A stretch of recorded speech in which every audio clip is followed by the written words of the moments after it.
How to raise $100 million for your real estate investing. This is a 5-minute recap of our episode that we just had of Real Estate from the Foxhole with Sharif Medawar. Now, first thing Sharif talked about that I wanted to point out was something called Reg D 506B and Reg D 506C. These are two ways that you can use money or raise money to use in real estate investing. I am not a lawyer, and nor is Sharif, so I highly recommend going to check with a lawyer and understand what the Reg D 506C and the Reg D 506B is and how it works. You can go do that by going onto the SEC platform. Just go to the SEC website and you can see it there. Now, another one that's also in there that I found during my research was Title III CF, which is crowdfunding. It's a different way of doing it, but it's the same thought process in raising funds to take down a deal or a property. The next thing Sharif talked about was what he called the 4 P's of a business plan for your fund. Now, first thing was P. The first P was people. The second P is property. The third is positioning. And the last is performance of money.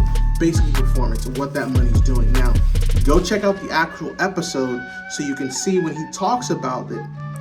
And you can get the details as he goes through it. So you can understand what he was saying and what he meant by each. Some of them are self-explanatory. Some of them, like positioning and performance of money, are a little bit deeper. But that's something that you can use and put in your toolkit to help yourself succeed in real estate. Next, he also talked about knowing how to diversify. Now, Sharif explained this much better than I do, but it is just like any other thing that you hear when it comes to investing in your money into anything. You don't want to be held in just one area. Now, the reason for this is because if something happens, now you're stuck. Perfect example is during the COVID pandemic, those who had rental properties or only relied on rental and didn't have a way of handling rental or what have you that came with that were in a difficult position if their tenants decided they were going to stay in the property and not pay. Now they were stuck because they still have a mortgage to pay for. Meanwhile, this person is living in the property and they cannot get them out, particularly in states that are not landlord friendly. It became more difficult for those landlords when dealing with that resident. And God forbid that not only are you dealing with the resident, you also have property management.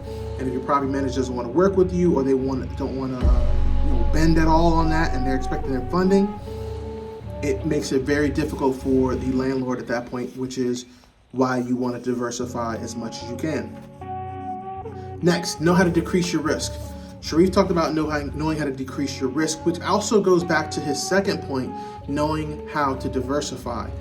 The more you diversify, the less your risk is. Now, of course, you don't want to stretch yourself thin, but keep in mind that does decrease your risk. And just like a lot of people will say to you, multifamily is a decreased risk when it comes to losing tenants. If there's less tenants, if there's a tenant that leaves in a 24-unit property, you're not going to be as impacted if you own 2 rental properties that are single home properties and one person leaves one of those single homes. You're still going to have to pay for that mortgage. Where the exact opposite happens in multifamily, large multifamily, at least commercial, and you have a bunch of tenants, 10, 20, 30, 40, 100. If one unit is not rented or occupied, then it's not going to be as big an impact on your bottom line. But there is also risk on the multifamily side. So I think part of what Sharif was saying wasn't just understanding the risk, dealing with the risk and reducing the risk, but it was also understanding the risk and what risk comes along with what you're doing. Next, in the very last point for this 5-minute episode, don't be afraid to start right now.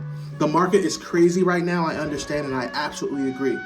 I hear a lot of the real estate investors that I talk to on Real Estate from the Foxhole and that I talk to in person, they say they're holding on to their money. But for those of you who are starting, those of you who want to get into it, those of you who have those golden handcuffs and you're looking to break it, the time is now.